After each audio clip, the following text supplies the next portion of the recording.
Welcome to Momentum Monday. Today is September 24th, 2023. Howard, how do you feel after your long trip? Feeling my age, buddy. It's 5:30 in the morning, and usually it's easy coming back, but this time I think from the biking. Look at my shirt. Look at my rarely wear a non. Oh, is this a shirt? I thought it's your pajamas. Yeah. Take your best shot. That is who dressed me. Um. So let her fly. All right, let's talk about the market. Yep. So the market is in a correction mode. Yep. It's been in one basically since the very beginning of August. Yep. Typically, those corrections, they are kickstarted by pivotal events. So August 2nd, US debt was downgraded. We had a gap down and then a leg lower. Then we had a low volume bounce attempt, which failed basically after the FOMC meeting that we had last week.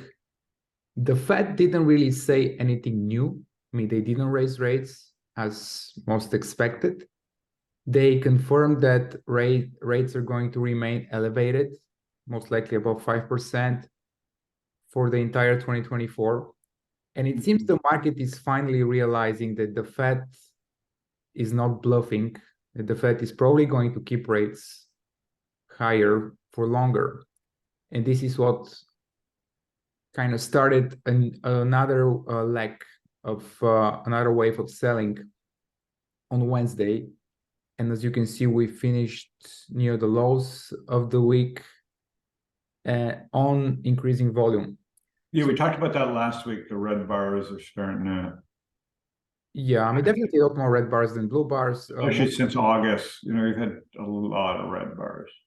Yeah, more distribution, a lot more distribution, very little accumulation bars. Yeah. And we're seeing this across the tape, really, in almost all sectors.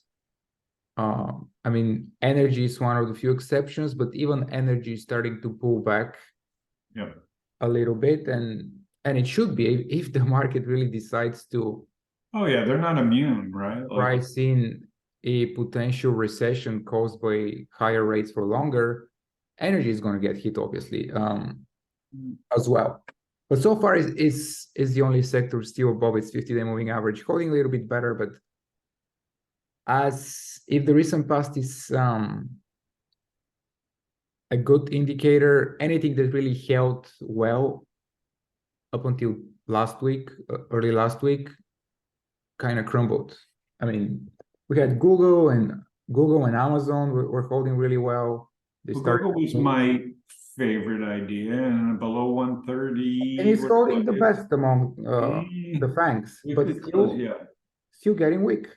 And all of those, like anything high momentum, like Celsius below its 50-day. One of the lead. Oh, that fell fast. ELF, believe it or not, one of the best performing stock for the past 12 months, up like 300%, pretty big 40% drop.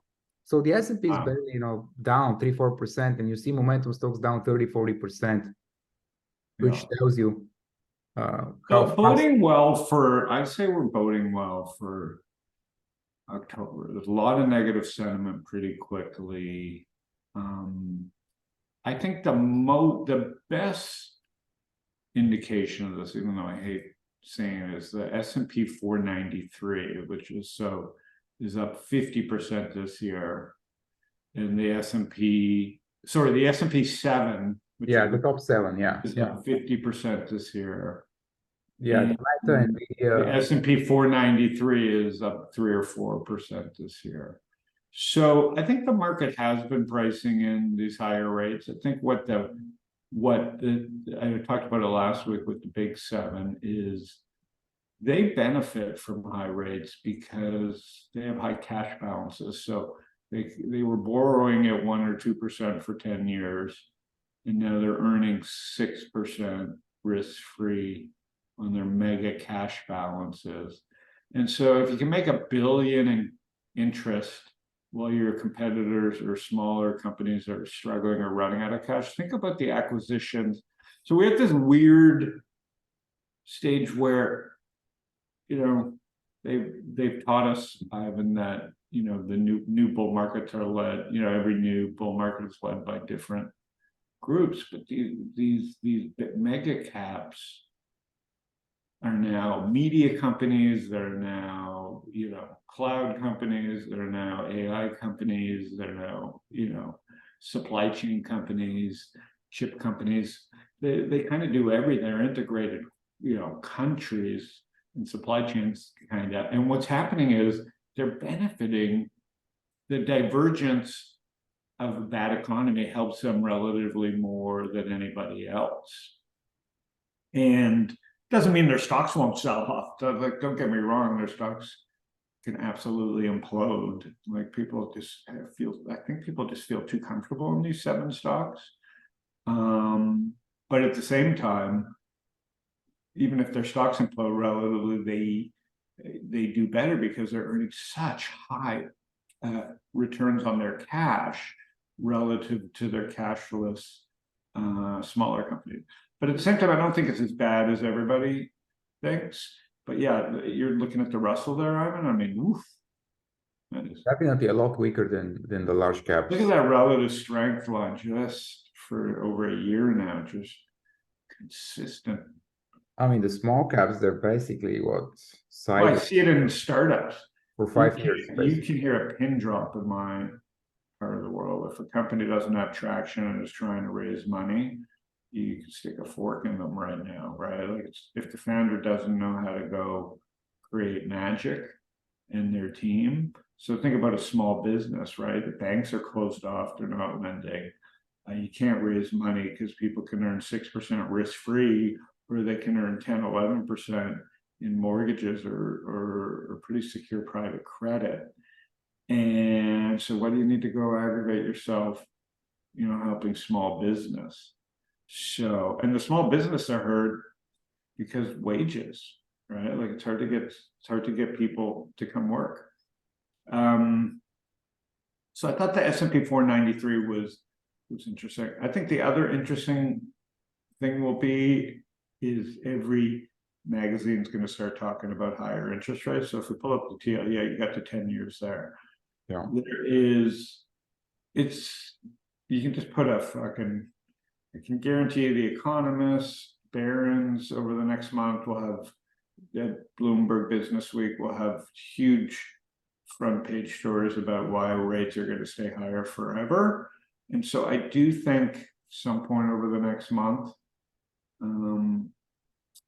the trade will be the other way, but that doesn't mean flattening or flipped interest rates will help stocks. Like, if stocks are meant to sell off, they're meant to sell off.